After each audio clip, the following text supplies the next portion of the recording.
Men's World Cup soccer matches are well underway in cities across the United States, Mexico, and Canada.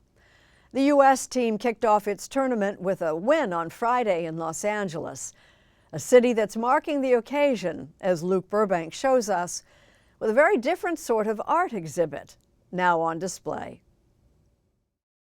Soccer is often called the beautiful game.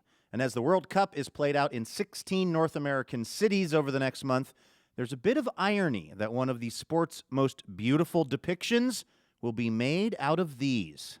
See how the paper is a little tougher, and there's a big difference, and a little texture. The humble chewing gum wrapper, thousands and thousands of them, painstakingly sculpted by Lyndon J. Barrois Sr. And then you break in the feet, and see, he already starts to pose. This is your first, major solo show? Yeah, first museum solo, yeah.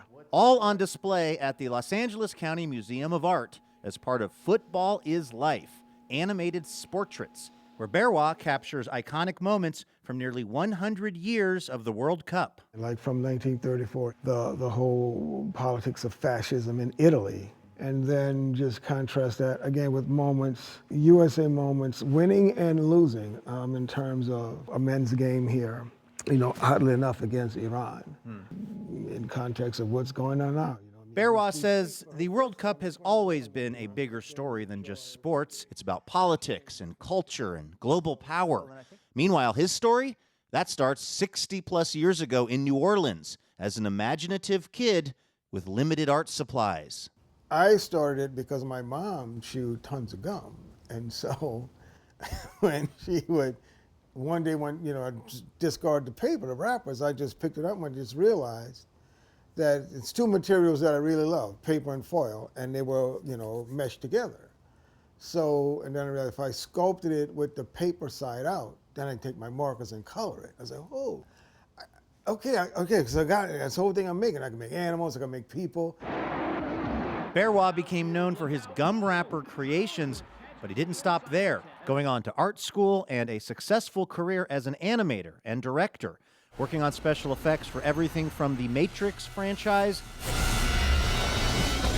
to Happy Feet. But even with all his success, that's the sound of the beast. Barrois always came back to his wrappers, part therapy, part comfort ritual. Nothing gives me that joy like my wrappers. Because there's this thing about, and if it's selfish or not, because it's mine.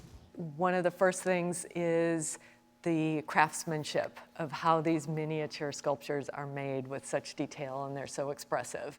Britt Salveson is a curator at LACMA. If you think about some of the deepest emotions we can feel in sport or in life are of victory and achievement on the one hand, or loss and defeat on the other.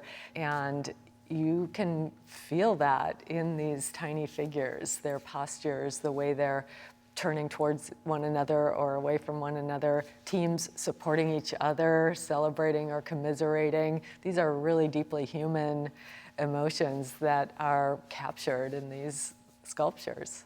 One of the humans depicted in the exhibition is U.S. soccer legend Hope Solo, who didn't just play in the World Cup, but actually won it in 2015.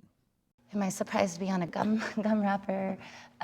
This is beautiful art, and as you can see, there are so many different ways to show the world the iconic moments in history of the sport, and this is one way to do it. I think it just gives fans and people a new way to understand the history of the game. Putting aside history and politics, for Barrois, this show is really about something maybe even more profound: the joy of childhood, all these years later. I would just like people to see, even if you're not a fan, that you come from there with an interest, that it made you look at the sport in another way. Because you're not only looking at these historic moments, but you're also looking at my toys. It's like my playroom.